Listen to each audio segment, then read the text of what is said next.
Welcome back, everyone, to New American Youth Ballet Presents. I'm so honored today to have George Franklin. Marva Collins was a fantastic and innovative teacher. And George, I know you worked very closely with her and have much to share about your life together and about her teaching skills. So I'm gonna dive right in to some questions that John sent me. Thank you again so much for being here today. I'm delighted. I am. What do you remember about the very first time you met Marva Collins? Anyway, a friend of mine had seen me work with her daughter, as a matter of fact, and it was impressed with how I took this young girl who was a freshman in high school and convinced her in a few short moments, maybe about 5 minutes, that her problem was not with the math or with herself, but with the way she was being taught. And she was excited and delighted about that. And her mother said I should write a letter explaining how I use mathematics to build self-confidence. And she said she wouldn't have believed it if she hadn't seen what I did with her daughter right then and there. I didn't write the letter. And a while later, I went back and visited the family, and she said, "Where's the letter?" And of course, I said, "What letter?" And she insisted I write it. Bring the letter, come back on Friday. I'll have dinner for you. Bring that letter. So I did. And she wrote a letter to Marva Collins' school, and I didn't know who Marva Collins was. She was getting some press, and I saw her name in the newspapers, but I didn't read anything about her. I knew nothing. So I went to Marva's school. It worked out. They wanted me to call the school, set up an appointment, all that. And I did. And Marva and I had a 10-minute freewheeling conversation in her office. After 10 minutes, she asked me, "When will you start?" I didn't know what she was talking about. We were just talking. And I said, I asked her, "What are you talking about?" And she said, "You're going to conduct a mathematics program in my school." I said, "I'm not a teacher. I know nothing about teaching." And I'd be intimidated if I were asked to speak to a classroom full of children. I'm not looking for work. I wasn't. And I said, "I don't have a resume." And she never took her eyes off me. And Marva said, "I don't need a resume, but you haven't answered my question." And one thing led to another, and I started, of course. I don't know how to say no to her. And so I became the director of a math program. Just give yourself whatever title you want. I'm not into titles. And so my business card said, assistant to the founder of the school, assistant to the founder. And this is fascinating. She asked me what I wanted. I said, "I like the children that you send me to be able to read competently at a fourth grade level." Little did I know at the time that Marva's preschoolers, starting right after a week after Labor Day, were reading thoroughly and competently, no hesitations or halting reading. By Christmas, 3 months. Can you imagine? It's giving me goosebumps just recalling it. Seeing three and a half, 4-year-olds reading like that. Yes. And boy, the country sure needs this now. Her school was open for 33 years. More than ever. 33 years, not a single exception. I'm going to ask you question 2. What did you feel when you first met her? Well, it's physical. She is tall. I'm 6'1". She was about 5'10". It was 5'11", whatever. And her eyes were piercing. They look right through you. I don't play games. It was okay. I didn't mind that. And but I was impressed with, after a while, with her determination to do what she does. I didn't know any of that at the time, of course, but I learned very quickly. Particular year, she asked me to take 2 students, a little boy and a girl, who had been with her so long that since they were 4, that they didn't know there were things they were not supposed to be able to understand. And she wanted me to take them in my class. I didn't want to. I wanted them to have a little more background in arithmetic before it got to my class.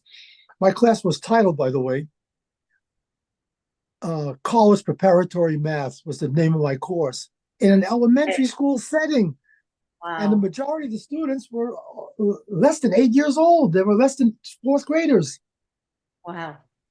But it really worked. It was a fascinating experience to work with them. But I took these 2 students in my class. After a while, I told her I didn't think they were ready. She thought they were, and I observed them for a while in their classroom. And after a week, I said, I think they are ready. So she sent them.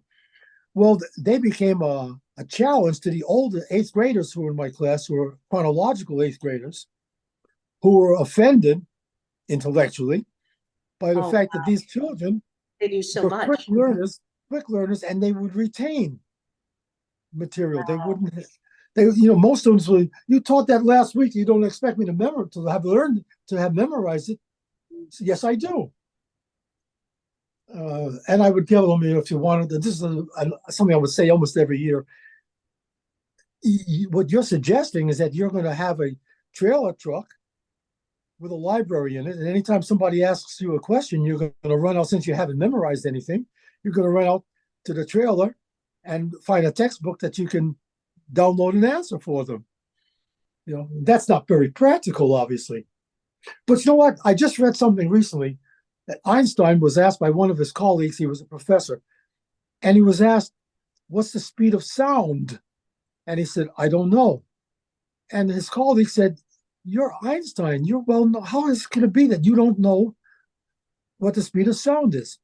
He said, I can find it in a textbook anytime I want to. Learning is not about storing information that's useful, that's easily accessible in a book. Learning is about learning how to think, not Yeah. about how to Yeah. mine useless information. Our next question, what impressed you the most about the way she interacted with her students? Oh my gosh.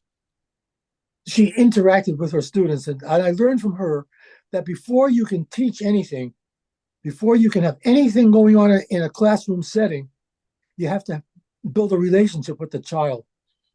And she did that every day. She would stand at the door and greet them as they would come in the door from, for the classroom. She said, oh, you look so good tonight today. You look so fresh. How are you? What kind of night did you? She would always have a question, something personal, and hug them and chat with them. I learned from Margaret that when she was a little girl, she wanted to play school. That was all she wanted to play. Oh, And really? if her friends, the little girls that she knew, didn't let her be the teacher, she would get up and go home. Wow. But she knew how to teach, Oh and she my taught God. her way. I had told you this before. I must have been in the same. You probably were there very much. It was probably 1999.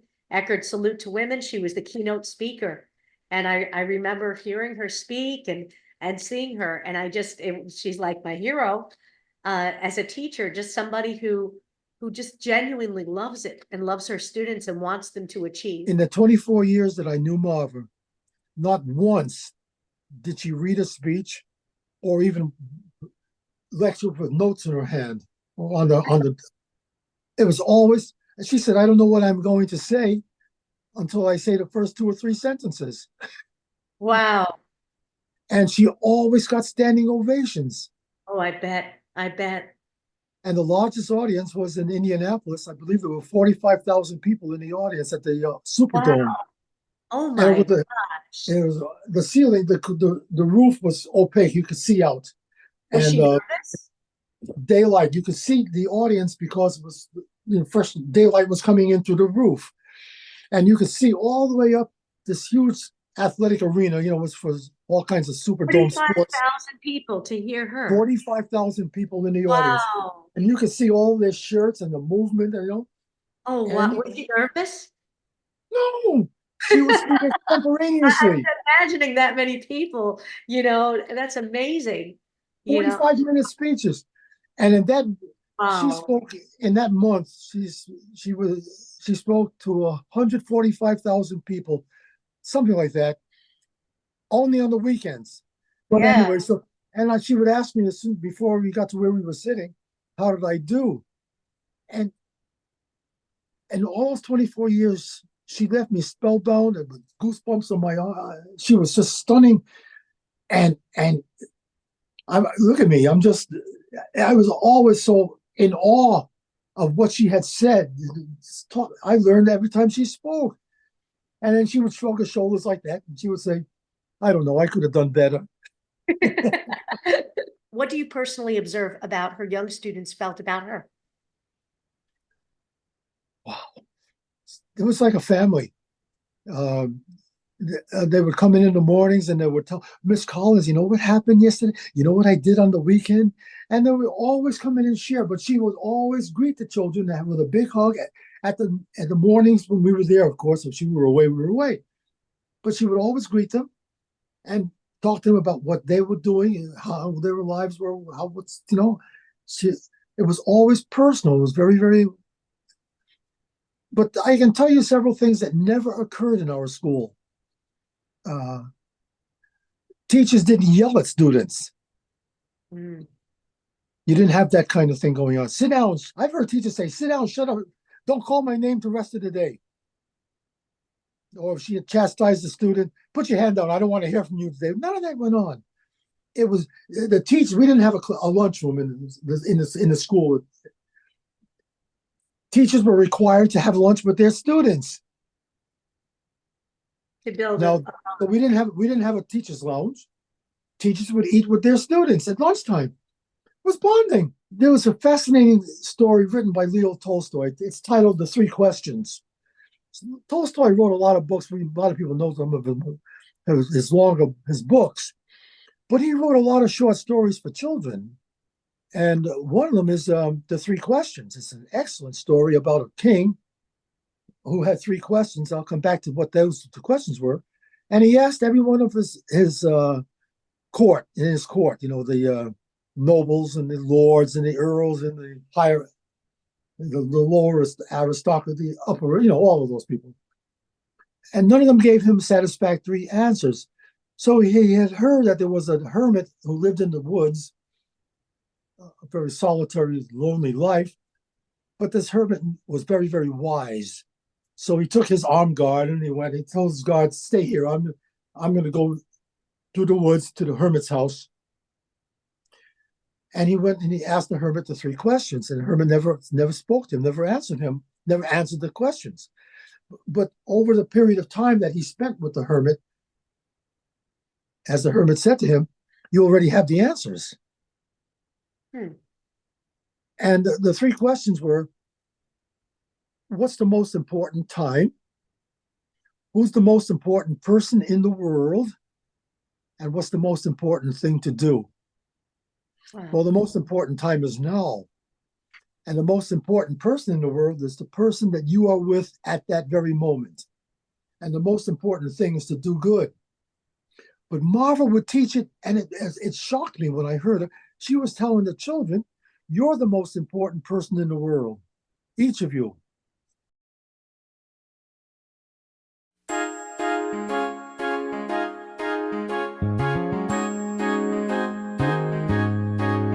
Who's the most important person on earth? The president. That's not who I meant. There's someone more significant by far.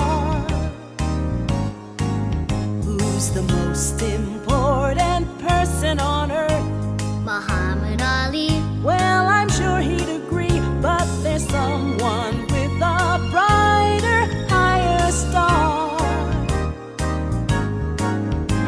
The person who I'm thinking about will come to you if you reason it out.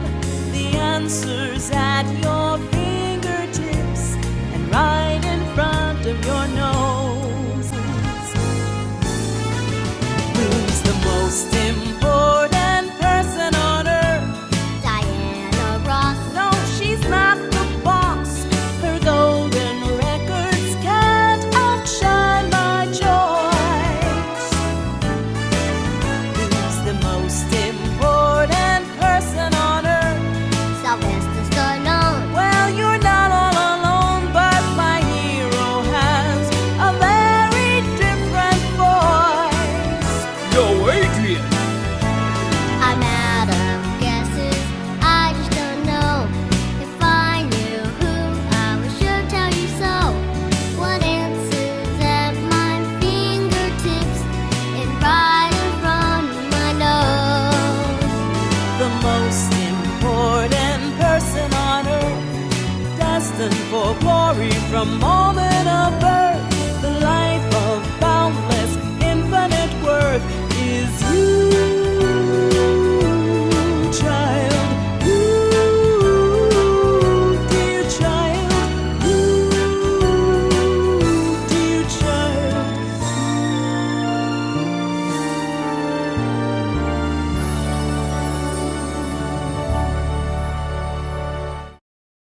my daughter Camila. We run the Outfit. ballet program together, so Yeah. she has the two questions for Okay. you. How did Marva achieve correct behavior from her students in the classroom? By setting a standard that you're too bright to behave that way if they were choosing to do other things. It was first of all, it was about creating an atmosphere that was conducive to learning. And that's something a teacher has to be able to impart. And if a teacher doesn't, you can't teach what you don't know. And Yeah. knowing it includes being curious and wanting to know. If you don't have that curiosity, you're not going to be able to teach. All of Marva's lessons with students, reading lessons, anything that we read, that the children read, was followed by a series of exercises that were designed to strengthen or practice every one of the language arts skills: dictation, spelling, vocabulary, writing, all of that. Did she believe it was so important to teach her inner city students about Plato and Socrates and other great thinkers from long ago? Well, there were two reasons there. One, Old English, or the language of composers from going back centuries at least, was very beautiful. The phrasing, the language was just so beautiful. But it wasn't just that alone. It was about the message or the lesson in the reading.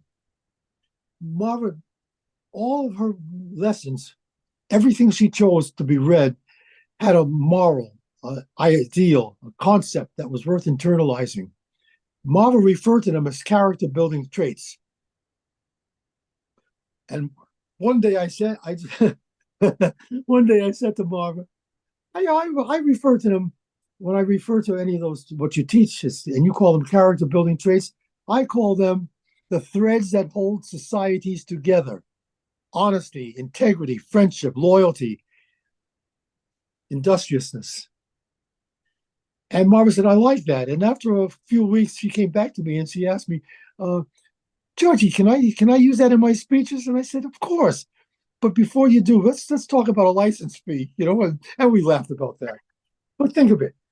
What she taught, the ideals in the stories, were threads that are character building threads: honesty, integrity, hard work, friendship. The threads that are character building. So they're beautifully done in literature. If you're giving them a chance to think. If more people were taught that way, I don't think the country would be in the condition it's in. No, we wouldn't be. We have a lot of cookie cutter, brainless, I don't know. It's just, it's made to not produce thinkers. I have to wrap, but I gotta tell you how meaningful this conversation has been, and I'm so grateful Camila can hear this. I'll just emphasize this beautiful project, this Marva, this is the script of this show, and I'm so grateful John put us in touch. Camila, right? Yeah. One of the toughest things in the world is raising parents, and judging by your mother, you've done a good job.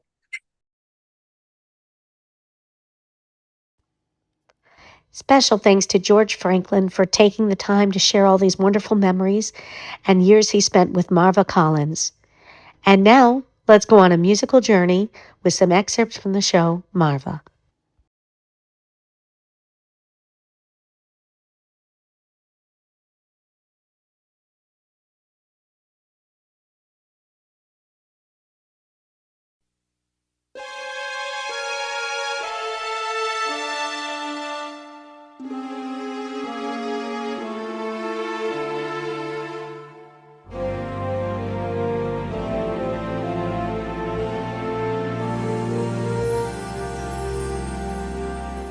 Have you ever seen a child's eyes hold wonder like a cup? They widen till they're twice their size to drink new knowledge up. And when their flame of hope ignites, it lights up 20,000 nights. That hope is always